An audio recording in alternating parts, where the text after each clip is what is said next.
yung 7 angel na ito, it is the heavenly angels. And these 7 angel is about Christophany. That means Christophany is the mouth of God.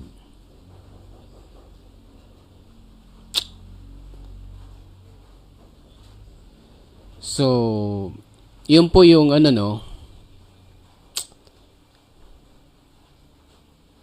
yung siya yung mouth of God. So, kung yung ikapitong anghel ay siya yung lumalabas yung words doon ay duality. And sometimes the word of God, and sometimes the word of Jesus Christ. And that 7 angels, it is the mouth speak of God and Jesus Christ. That is the great mystery. Because the 7 angel and the 7th angel is the heavenly temples of the Word of the Holy Ghost. So, ibig sabihin, itong ikapitong anghel ay bibig siya ng ating Diyos at ng ating Panginoon Kristo. When He shall begin to sound,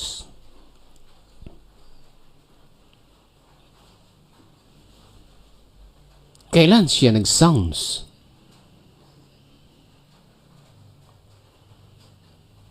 Ang unawa ng not ko noon sa in time, nag-start ang sounds from Paul and up to Brother Branham.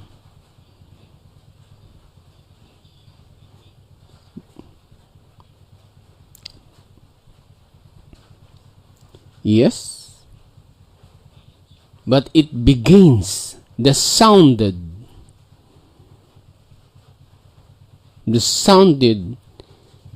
of the earthly messengers. Hindi lang sila. See? Hindi lang sila ang nagsasounds. Marami sa buong mundo, from the starting of full up to now, they are all sounded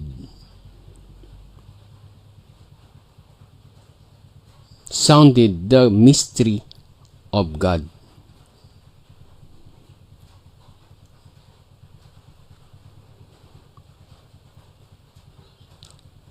And who are these? Who are they? He had declared to His servants, the prophets. So the servants, the prophet, hindi lang iyan ay nagmula kay Brother Branham. Even Full and Paul, Ireneo, Luther, Wesley, Columbus, whatever that the prophets that declared and the 7 church ages, marami silang naghayag ng hiwaga ng tungkol sa Diyos. They are called predestinated. The servants, the prophets, they are called, even the fivefolds, The fivefold, which is pastors. The pastor can be considered as a prophet. A teachers could be considered a prophet servants. Apostles could be considered as servants. And the evangelist, it could be a servants, the prophet, all at receive the prophet rewards. They are called as servants, the prophet. They are called predestinated from the book of Lamb.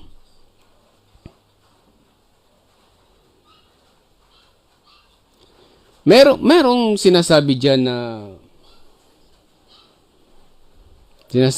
na sila ay nagre-reveal doon sa hiwaga, the mystery of God. Pero hindi sila kilala sa buong mundo. But they are called predestinated before the foundations of God. So meaning, may mga lantad na nakilala sa buong mundo, mayroong mga lantad na servants the prophet na hindi lantad sa buong mundo.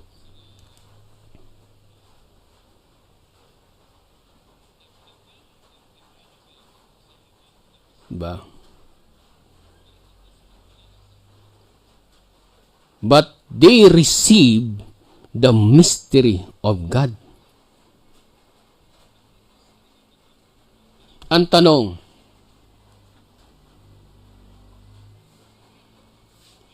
kailan matatapos ang hiwaga ng Diyos? Kasi ang sabi niya dito, He had declared to His servants the prophet. Ibig sabihin, ang servants the prophet, sila ang maghayag sa hiwaga ng Diyos. Ang tanong, ilan sila?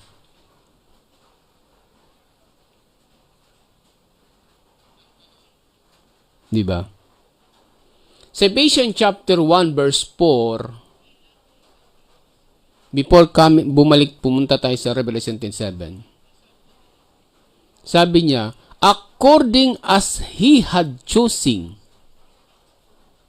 us before the foundation of the world, that we should be holy without blame before Him in love.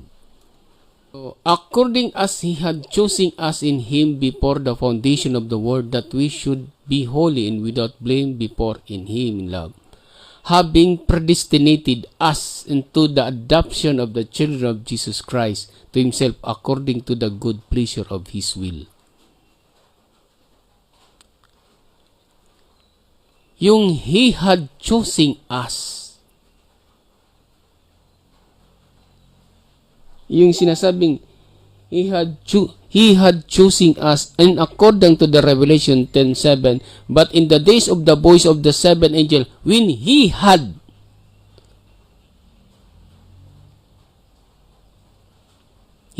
declared to servants the prophet. So ibig sabihin itong Revelation 10:7 na sinasabi dito sa Ephesians 1:4 na He had chosen, they are called predestinated.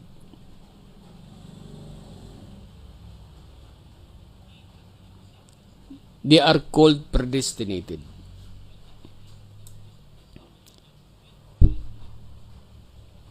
So kung sila ay predestinated,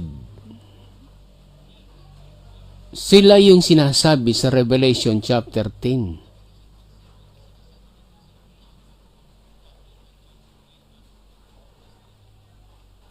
Verse 7.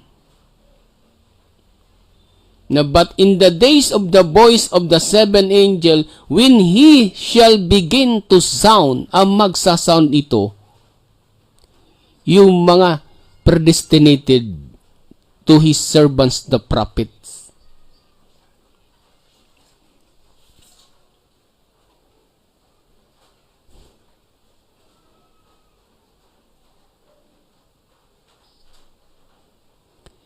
So kung sila yung magsasounds ng hiwaga ng Diyos, nasa pamamagitan ng Kristopani, yung 7, ikapitong anghel, na pupuntahan nila yung mga choosing before the foundation. Sila yung servants, the prophet, to declare the mystery of God. So, hindi lang si Brother Branham ang maghahayag ng hiwaga ng Diyos.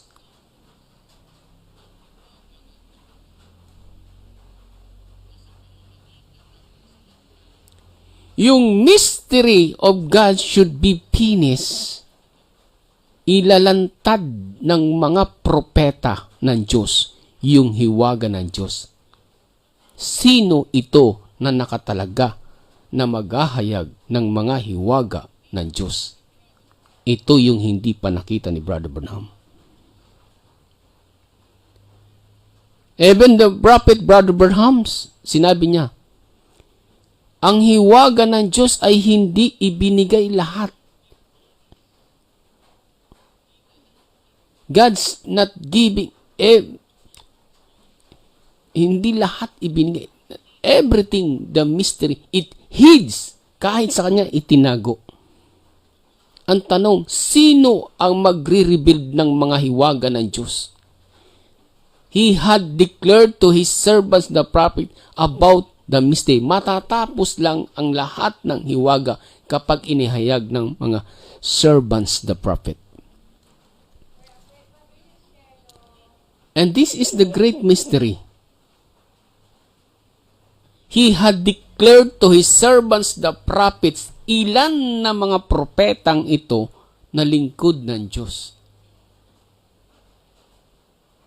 I believe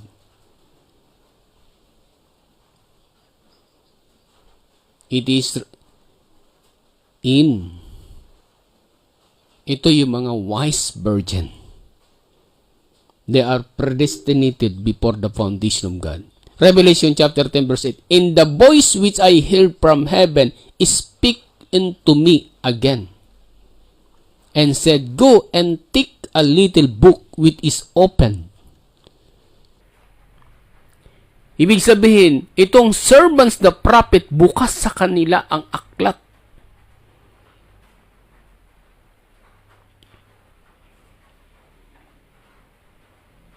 And the hand of the angel will stand about the sea and upon the earth. See, it's represent gentle dispensation. Earth, it's represent the Israel. When the angel, yung kanyang paa ay tinapak niya sa hintil at tinapak niya sa Israel, which is the land of the promise, the nation that is Israel.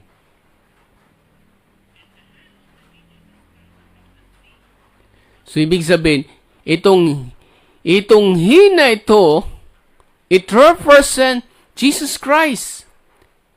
And hina ito, it represent the great eternal God to reveal the mystery of God. Sila yung mga bahaging maghahayag ng mga hiwaga ng Diyos. Yung hiwaga ng Diyos, ihahayag niya sa mga hintil na predestinated. At ang dalawang propeta included 144,000. To reveal the great mystery of God, at doon lang matatapos ang hiwaga ng Diyos. See? Doon lang matatapos ang hiwaga ng Diyos. Ang tanong, who is the last messenger to make it finish the great mystery of God?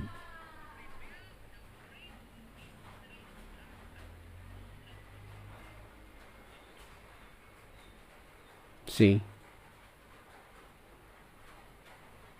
I believe that the one only to know na na-rebuild na sa kanya yung great mystery Walang iba yan ng ating Panginoon Kristo.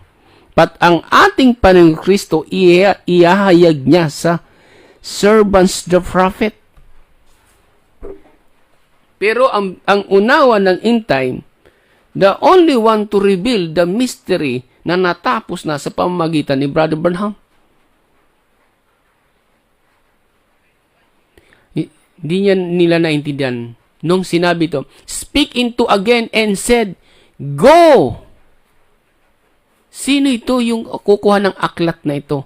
Yung little book na bukas.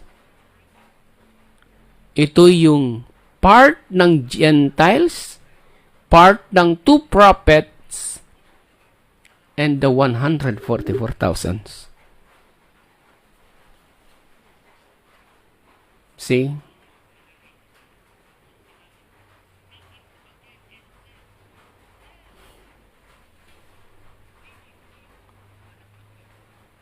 Sila yung mga servants, the prophets of God, na sinasabing, which is standing upon the sea and upon the earth. Kita mo? Kita mo yung unawa ng end time. Ang Revelation 10:7, there is only one Brother Branham to reveal the great mystery. Pero hindi nila naunawaan ang hiwaga ng Revelation 10:7. Yung kumuha ng aklat, ang Diyos na kinuha ng aklat na mula sa Diyos ay walang iba kundi ang ating Panginoon si Kristo. At inirebuild niya sa servants, the prophets.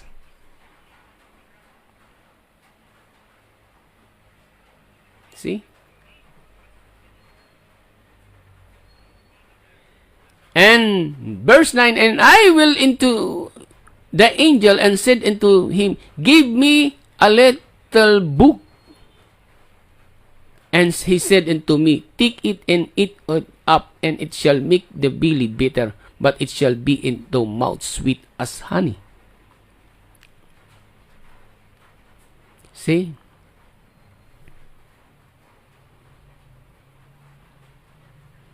Matindi ito. Matindi ito. Matindi ang kalalagayan ng mga hinirang ng Diyos sa church ages, at matindi ang kalagayan ang hinirang ng Diyos ng 2 propeta at yung 144,000 na Jew.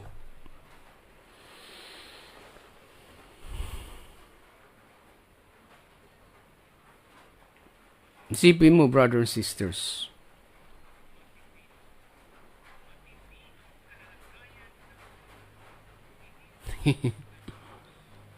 Di ba? Ako, ang unawa ko dati, yung naghayag talaga ng great mystery, there is only one Brother Branham. Pero nang na-rebuild ito sa akin, si Brother Branham, isa lang doon sa servants, the prophets, na nakatanggap ng hiwaga ng Diyos. Dahil when Jesus Christ, when He begin to sounds, yung sounds niya, yun ang great mystery of God. Di ba? Okay, naniniwala sila. Naniniwala. Nung pinutol ang puno na sinasabi sa sa Romans chapter 11 verse 26, 25-26.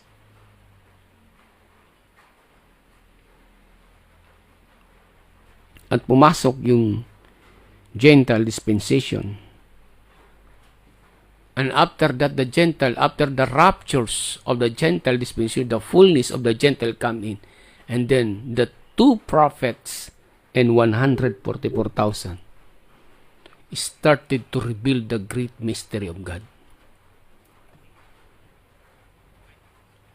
See? Ilalantad ng Diyos yung mga nakatagong hiwaga na yun, yung mga taong hinirang nila. That is the mystery of God. The great mystery of God na maghahayag ng mga hiwaga, ito yung mga taong hinirang ng Diyos. I-reveal nila ang hiwaga ng Diyos.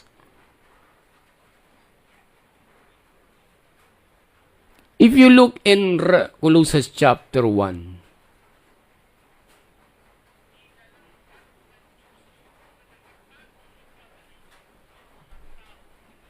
see,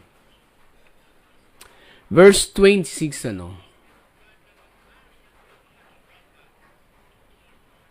sabi dito,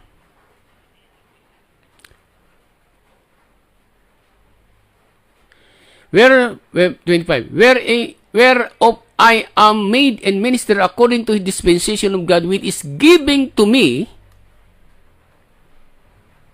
you to fulfill the word of God. Colossians 26, 1-26. Even the mystery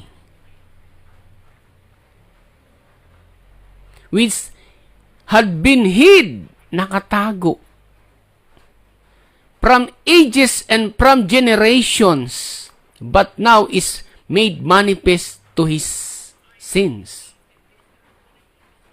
So, ibig sabihin, yung hiwaga na nakatago ay ninalantad ng mga banal. Di ba? To whom God would make what is the riches of glory to His mystery. Ito yung great riches of the glory of this mystery among the Gentiles, which is Christ in you. The hope of glory, which we preach, warning everyone and teaching every man in all wisdom, that we may present every man perfect in Christ Jesus. You see? Teaching every man in all wisdom, that we may present every man a perfect in Christ Jesus. Eto yun sila. Sa kanila inilantad ang great mystery among the Gentiles, which is the mystery of hope, of glory. Diba? So, the great mystery of God, imamanifest, i-rebuild ng mga banal. Yung hiwaga ng Diyos na itinago sa mahabang panahon. From the ages up to from the generation, now is made manifest in sense. Sila palang maghahayag. Imamanifest pala nila. I-declared nila yung servants the prophet, yung hiwaga ng Diyos na nakatago from ages to generation.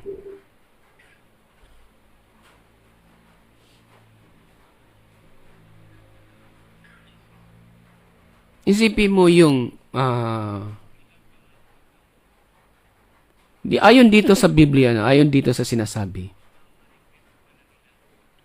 Isipin mo, nag-end ng 1965. End of 1965. Up to 65 to 2025 is 40 years na. Ang mga end-time believers, paikot-ikot na lang sa sinasabi ng propeta. So kung paikot-ikot na lang sila sa sinasabi ng propeta, na-miss nila yung 40 years na walking in the light, yung progressive revelation, yung walking in the light of the message of mystery of God. Sipin mong haba. Itinago sa kanila. Kasi si Brother Branham, siya yung opening of the great mystery. Pero hindi lahat binukas kay Brother Branham. Hindi lahat binukas kay Brother Branham, pero siya yung isa sa ginamit na nagbukas tungkol sa mga hiwaga.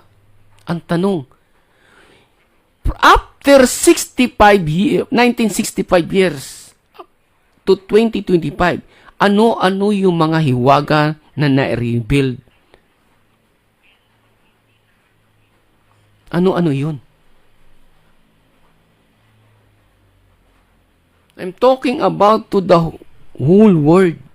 Ibig sabihin, sa buong mundo, mayroong ipinahayag ng Diyos sa mga hiwaga na hindi naipahayag kay Brother Branham. Isipin mo, itinago sa kanila. Sabi niya, hid from ages to generation. Pero iminamanifest na. Pag sinabing iminamanifest na yung hiwaga, inire-rebuild na ng hiwaga ng mga banal na itong tinatawag na ito. He declared to his servants the prophets of God. Ang nangyari kasi sa end time, pumukos lang sila sa mensahe ni Brother Branham. Na-miss nila, hindi nila hinanap kung sino yung body of Christ.